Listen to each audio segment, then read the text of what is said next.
Hey, what's up, everybody? BDL44 coming at you with another video. All right, so the Lakers lose the game against the Cleveland Cavaliers in Cleveland, 116-102. And we didn't have Anthony Davis out there. That's where the problem begins. When you don't have the boy AD out there, he starts the game and then exit in the first quarter with a flu-like symptoms. It's one of those situations where you really are at a disadvantage against a team like Cleveland with those two, Allen and Mobley down there, who can create so many problems with their length. So that's where the problem started for the Lakers. Once you remove him from the lineup, and then you understand that also uh, Wenyen Gabriel is now going to be missing games with a shoulder injury that he picked up somewhere along the line. So he's going to be missing. You don't have him and AD. And I tell you guys, we don't function properly without Wenyen Gabriel, let alone without Anthony Davis. So you remove those two bigs from the situation and you send us up against arguably the biggest front court in basketball. Essentially, you're going to have problems. And so that's what exactly it was. The first quarter, we really held on real good, got up to a nice lead. You know, I think it was one of those situations where we were starting to really flex. I don't really remember how that game started. That's why, because I didn't see it. I came in around the 8-minute mark. I forgot about that. But the 8-minute mark of the first quarter is when I was able to start. That's why I was able to miss a lot of that. But ultimately, as I came in, the Lakers were starting to establish some real synergy with one another, playing well. LeBron James was doing all the things I want to see him do. And guys were playing pretty solid basketball. But once we started seeing, AD's removed from the game, that's when things started to become a problem in general. Just the lineup selections that we were trying to put down there just weren't giving us a whole lot of help in the areas that we really needed. And so as a result, when you have guys that can keep you out of the paint like they're able to, and able to score in your paint because you don't have the front court help to help you, you have a situation where they're pushing you out of the paint and then scoring in yours. So even though they were not shooting the ball particularly well from behind the arc, they were able to get 70 points in our paint. And we were only able to score 52 points in their paint without AD, for which we had been scoring 70 points in the paint these last two games we played. So once you remove AD from the situation, it botches everything that in your game plan. It botches matchups. It botches everything. And if you have Wenyen also removed, then it renders us to have to use guys that we just don't want to use. And so that's what happened. We were forced to play Damian Jones and Thomas Bryant a lot more than we would have wanted to in this matchup. And to be honest with you, they played pretty well. Damian Jones, I thought, did really good things with the minutes. In fact, this was the best game he had played as a Laker, if you ask me. He did a lot of net positive things in the first half with the minutes used, and in the second half, he was able to really take advantage, get a good dunk, get some offensive rebounds, stuff like that, that I thought was okay. We had some issues with him running the pick and roll, and I complained a lot about it in the first half. We couldn't run a simple pick and roll with the guy, and I was fussing. But in the second half, he did some good things and picked up his play a lot. So I thought that he was reliable. And it was one of those things where you're happy that you could use him in the small spurts that we did. Thomas Bryant was good in the minutes offensively, really good. In fact, his effort is always great. That's what I always loved about TB. He gives you a bunch of effort, but the problem with TB is his effort often turns into very little production. And so what we need to do is just continue to work with him so he's not wearing himself out there for no reason and ultimately doing things that don't land him the stop. You know what I mean? He needs to work on his staying down, the discipline necessary when pump fakes are thrown in his way, and staying back and covering the big guy that often gets left to finish off plays when he jumps and kind of puts himself in positions to be out of position defensively. We had a situation where his man Jared Allen was really the only guy doing anything in the first half, and he was quick to leap at guards as they were attacking at him, and they were able to dump the ball off to Allen. It's like, dude, Allen's the only person scoring. I don't give a damn if these little guys get a layup over you. Make sure Allen doesn't dunk another ball. And we just could not get TB to understand that type of discipline and just make the right decisions out there. And so that was what was hurting his cause on the defensive end. On the offensive end, he was really good. He had a three-point shot, which we like, and he kept attempting it even though it didn't fall. That was like the rest of the team. We'll get into that. But I thought he was good on the offensive boards. I thought he pushed people around offensively, getting himself in positions to attack, just using his body and his length very well to score the ball and ultimately just rebound as well. So that's what I wanted to give him credit for, even though I had a lot to complain about on the defensive side. The other side of the ball, I was very pleased. and so we can separate the two.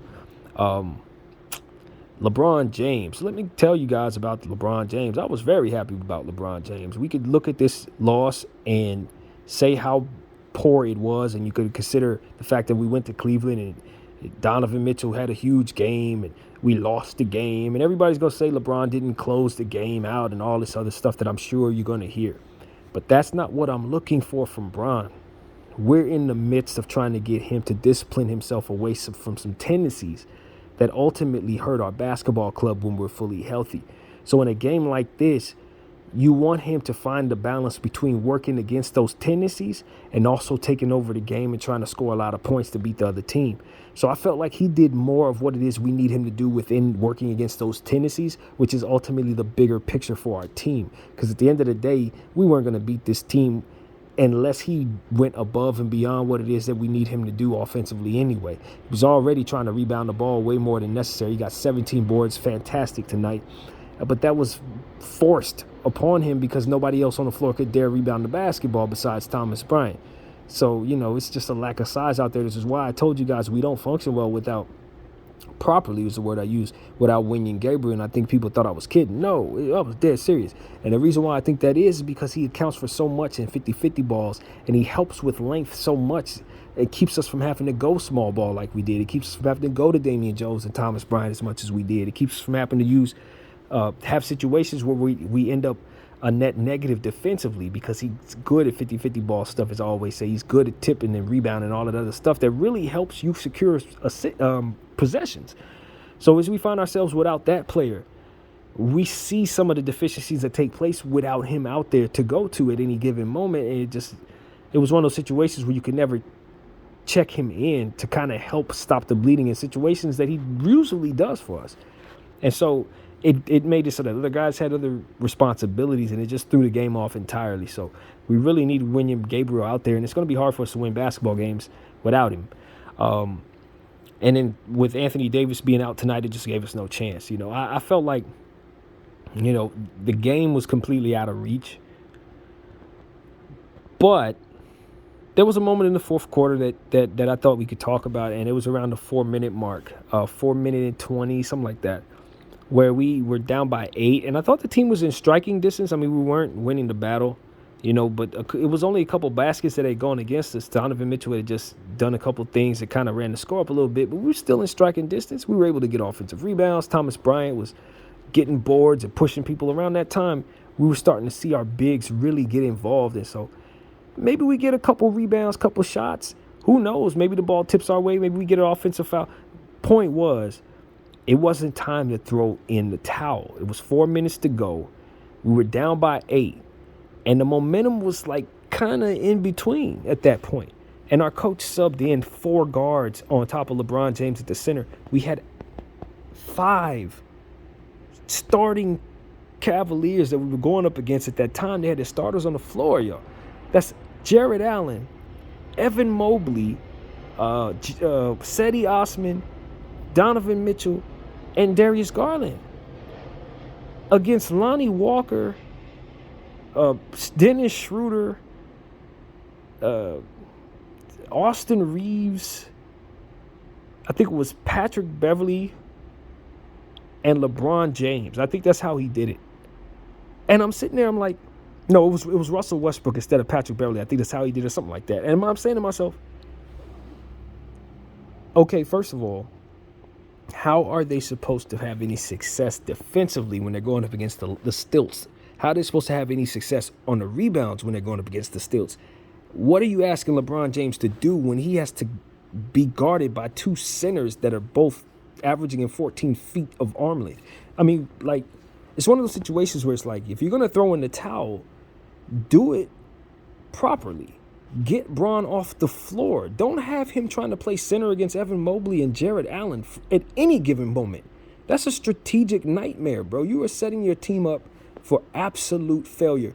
We got into a situation where Russell Westbrook was swatted a couple times in that situation. We turned the ball over with that lineup on the floor. It was absolutely nothing good on paper that you would expect from that lineup if you put it up against the lineup that we had on there, down there against us.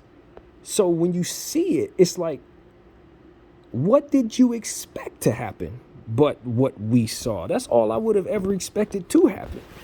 So it's like I didn't blame the players at all. I was looking at the players at a disadvantage, and I was looking at a coach that put them in that disadvantage. And it's the same thing I complained about last year in regards to our coach, Frank Vogel, and it's the same thing I got to give Darvin Ham hell for tonight. Against the Washington Wizards, you could get away with it because they had smaller players. They were a less talented team. Against the Cleveland Cavaliers, when all of their starters are on the floor, and you know who the Cleveland Cavaliers is, I don't think that's a rookie mistake, man. That's just something that we have to call out as a bad decision. And it's a lot of colorful language you can use to be disrespectful when we call out bad decisions and why a person would choose bad decisions. But at the end of the day, that's exactly what it is. Copy and paste your own disagreeable words. I'm not pleased, man. I'm not pleased. There's no good reason for that. You put our players at a disadvantage, and it was to the detriment of everything basketball in that situation. Players can get hurt in that situation. Players look bad in that situation. Players plus and minus goes down in that situation. Players get dejected in that situation. And for LeBron James to be coming home to Cleveland, and you put him in that situation on the stretch of the basketball game, you did him no favors, buddy. You did him no favors. And for him to be playing well tonight, and for him to have put it all on the line tonight for 17 freaking rebounds, the least you could have gave him down the stretch of that basketball game was either Thomas Bryant or Juan Toscano Anderson or Damian Jones down there to play, especially since Damian had did good things with his minutes. There was no excuse for leaving us no big men on the floor against Jared Allen and Evan Mobley. That was complete nonsense. So I wanted to make that very clear. I saw it in the first quarter, and I was throwing a fit, but I didn't know that Wenyen Gabriel was out. At that time, I would let it slide because I know we had to shuffle our lineup a certain way. And at that time, Thomas Bryant and Damian Jones had yet to prove that their minutes were quality in that game. He called their numbers. They did good things. So my thing is, okay, one of them is definitely tired for sure at the 4-minute mark because Thomas Bryant was huffing and puffing. I get it. But you didn't sub Damian back in the game? And look, I don't want to play Damian Jones in the fourth quarter of a basketball game no more than you do. But it's better than putting somebody down there who's going to have absolutely no opportunity to succeed. You're going to leave guys in a position to look bad. You know what I'm saying? What you do to Dennis Schroeder and Russell Westbrook's plus or minus when you put them in that situation? I mean, it's like I cannot be mad at the players when they turn the ball over in that situation. That's irresponsible of me as a fan to look at the players in that situation when I know better. I know why they're in that situation. It's because a coach put them in that situation. So if I'm LeBron James, I'm looking at Darvin Ham, I'm saying this was bad, man. This ain't how we want to strategize against teams with size, brother. You know what I'm saying? So kudos to LeBron James for an excellent basketball game. A forgettable one, albeit because we lost, but I won't because he went hard. He played good basketball. He only had 3 turnovers. I think he was about 2 or 6 from behind the arc or something like that. He shot a nice percentage from the field. And I just thought he played an excellent basketball game, man. I really, really did. That's why I was so upset about how we finished it. It's like he was fighting. The team was fighting. Schroeder was playing well. I like what I saw from Dennis Schroeder. And as I said, the bigs, Thomas Bryant, those guys played well. Austin Reeves had did some good things in the second half, but this was a cold game for Austin Reeves. And so if I'm going to segue into some more of what I have to say there, I just want Austin Reeves' game to travel, man. You know what I'm saying? If we're gonna rely upon you at home to do all this awesome stuff, you go on the road, it gotta translate as well. Unforced turnovers, awareness issues. Awareness issues? We talking about Austin Reeves? He had some awareness issues tonight. I don't know what went wrong, but from where I was sitting, the effort was there.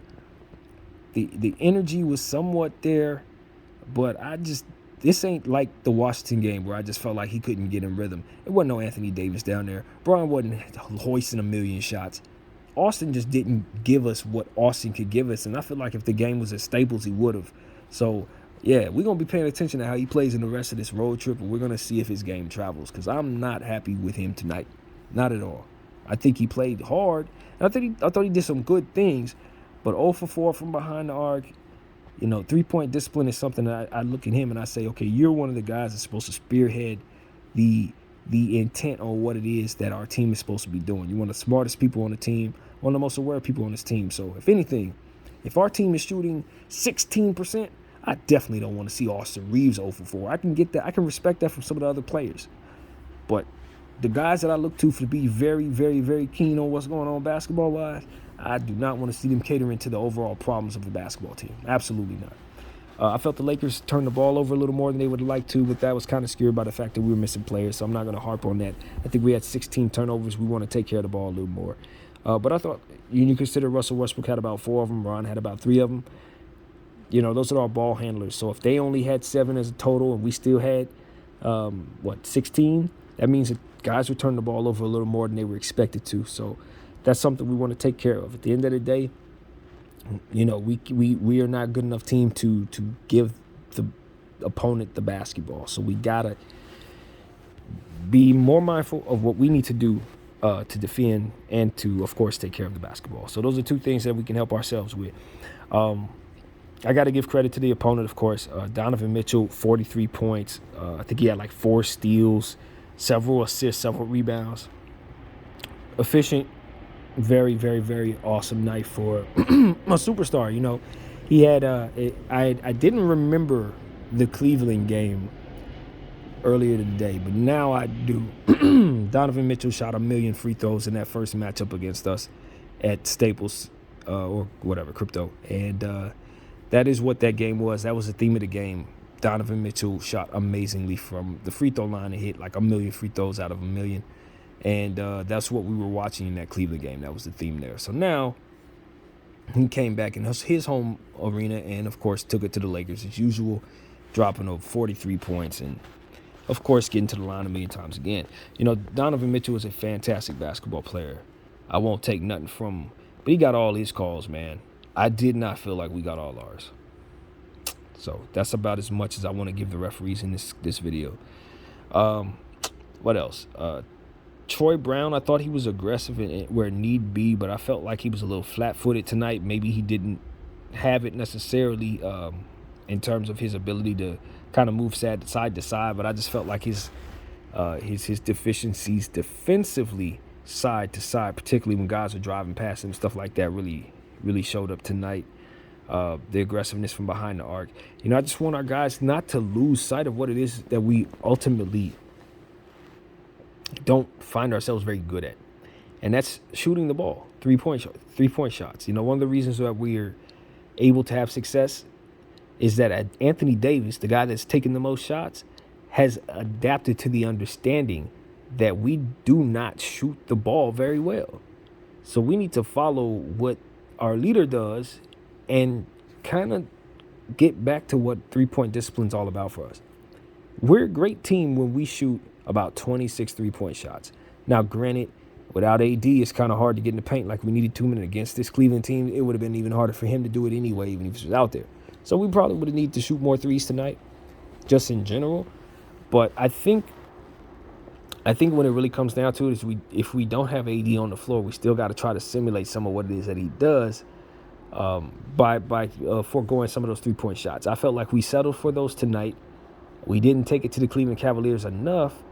And I think we let them off the hook a little bit. Attempted so many 3-point shots, and ultimately having so many of them not fall. And you can go up and down the list of Lakers, and you're going to see a bunch of 1 for 5, 1 for 4s, it's just a bunch of offers and stuff like that in regards to the threes. So we took some steps back, I'd say, but not without good reason. When you remove Winion and Anthony, it's going to take you out of the paint.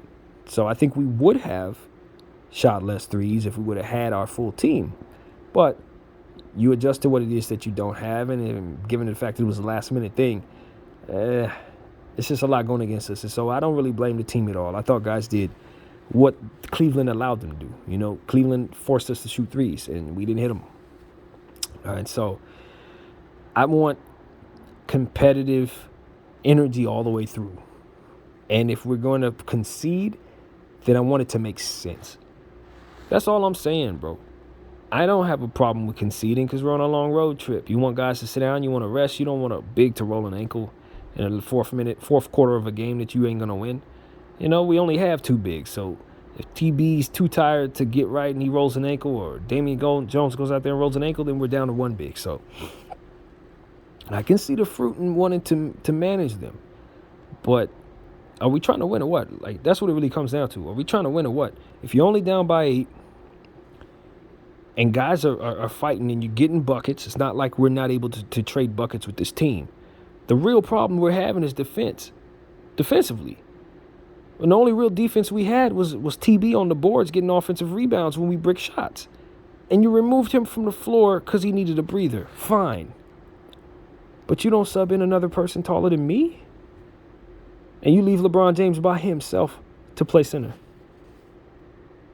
And see, my thing with small ball is small ball only has an advantage to itself if the guys on the floor can shoot the ball. Because essentially what you're going to do is render yourself outside of the paint, obviously, because they're tiny. So if the guys you got on the floor can't shoot the damn ball and they're going up against tall guys, what the hell are they're supposed to do? That's what I need Darvin Ham to explain to me. So essentially you want them to shoot threes. But you understand that the players that you had on the floor are not three-point shooters, right? And in that situation, against stilts, if those three-point shots are coming off the rim, chances are the stilts are going to get to them. So you're rendering yourself with very little chance to succeed at all. And then on the other end of the floor, of course, they just shoot over you because they're tiny. So you're tiny, rather. So it's like, I just watched Darvin Ham put our players in a situation, in a position to fail. Definitely fail. And that to me is just unacceptable on every level, bro. Every level. And that was my problem with Frank Vogel. I watched him do that every single night, not playing Dwight Howard and it being the only center we had. Every night we did this to ourselves. And it made me hate him as a coach. And I'm watching Darvin Ham do it tonight, and I never want to see this. I never want to see Lakers run small ball, you guys. Ever. Like, that's one of the reasons why I loved Phil Jackson as our coach, because he hated small guards. That first year, we had Ron Harper as our point guard, and Ron Harper was like 6'7". And then our backup point guard was Brian Shaw. He was like 6'6". This is what we need to return to, Los Angeles. We need big guards again, man, because our coaches tend to have an affinity for small ball. They're from this Golden State era, I guess. They really shined. The Golden State shined in their, I guess, in their lives. They they want to see small ball for some reason, these guys we hired. But let me tell you, we are Lakers. Kareem, Magic, all of our players, big, Shaq, LeBron. We have big people, man. Wilt, Powell, Lamar, George Mikan, Bob McAdoo. I mean, all these people are tall, man. This small ball stuff is a disgrace to purple and gold, baby. Let's just talk about it based on who it is that we are and what it is that we just don't succeed in doing. I have never seen a Los Angeles Laker team in my 30 years of watching this team succeed using small ball. I have yet to see it. I hate it in this era. Even Steph Curry's teams that won championships had Bogut and McGee on it. Please don't do this to us. Because at the end of the day, we watched the whole year of this nonsense, and it was an eyesore of the highest order. So I can take losses. I can take seeing centers run around and not necessarily get a whole lot out of their effort like TB and our guys tend to do. I can watch centers be scrubs because I know at the end of the day a tall guy's going to get to the ball at the top of the highest apex. He's going to get me the offensive rebound even if he just stands there and doesn't do anything. Salute to Kobe. Of course, it's the Kobe hour, Kobe minute, as we say. So we want to acknowledge it every single time we can, man. And I guess that was a good way to stop me from complaining about the small ball stuff. But, yeah, Donovan Mitchell deserves his credit for the 43. Of course, Jared Allen coming back fresh off injury, dang near not missing a shot, taking advantage of every small person in front of him, shooting over him just like often happens to us when we leave ourselves small ball opportunities. You know what I mean? The same thing Zubats did to us that one game. Same thing that who else was it? It was another player that we allowed to just shoot right over us. I don't remember who it was, but we tend to leave ourselves without our centers on the floor because we don't trust them. But that trust needs to be balanced out with the inevitable failure of small ball. That's what it comes down to for me. Darius Garland also chipped in pretty good with 11 assists. I told you guys he'd have a double-digit assist. It's not surprising to me. I think he had like 21 points, something like that. Didn't shoot particularly well from behind the arc. I don't remember his stats that well, so I better hold off on that. But ultimately, the Cleveland Cavaliers, they didn't get nothing out of anyone else but those three guys, honestly. Wasn't nobody else doing nothing. You look at Kevin Love, he might have attempted 3 shots. You know what I'm saying? The other guys, they didn't do nothing. Stevens, 0 for 4, something like that from behind the arc, because I've been telling you guys he's a great three-point shooter. He ain't show up. Left him back there. It's one of those things where it's just like you saw the Cleveland Cavaliers, a team, they wasn't really balling like that. We didn't catch them on the greatest night. It's just that with us being depleted as it was, Donovan Mitchell knew he had a bad game in that last game. I think he was, 2 for 10 from behind the arc against the Knicks. He was coming home. And that's what it really comes down to. You got a player like that coming into his own gym. You're getting his center back, in Jared Allen. And Jared comes off and immediately strings together 9 straight shots. I mean, it's hard to lose. You're Donovan Mitchell. It's hard to lose. You look down there and you see Austin Reeves. You see Troy Brown. You're going to dance, man. And that's what he did. We just did not respect him enough to give him the looks that we need to give him defensively and ultimately to slow him down or make him feel less confident, because his eyes lit up every time somebody was in front of him tonight. And so that's a Rob thing. That's a Rob Pelinka thing. That has nothing to do with anybody other than the choices of our coach and the guys that put together this team. We have just got to retool, get ourselves some size, get ourselves some more gritty defensive players, if at all possible. And for God's sakes, address the center position for real, man. We are really deficient there. And so on and so forth, Don't expect to win when AD ain't out there any night at this point.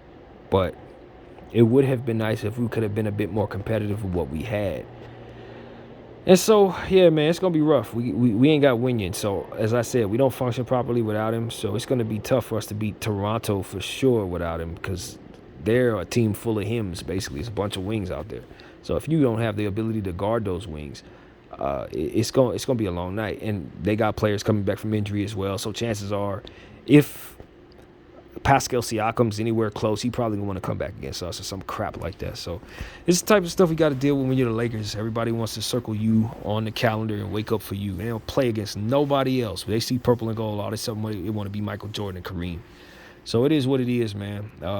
That's what we ran into tonight with Donovan and Jared Allen. They thought they was Kareem and Magic tonight. And we made them look that way too, by the way we were able to ultimately perform with so little put together by Rob Pelinka, and so little, literally, that small ball nonsense. So that's pretty much all I got to say, man. I don't even want to talk too much more about this basketball game. We're going to have to burn the tape.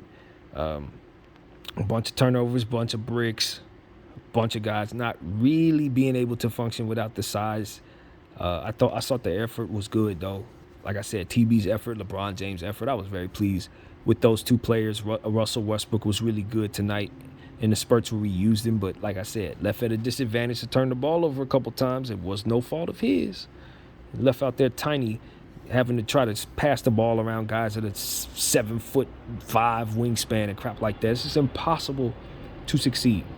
So let it be known, those last final 4 minutes of the game, whatever happened there, whatever turnovers, whatever you want to say, it's all on Coach Ham, man. All of it. Like 100%.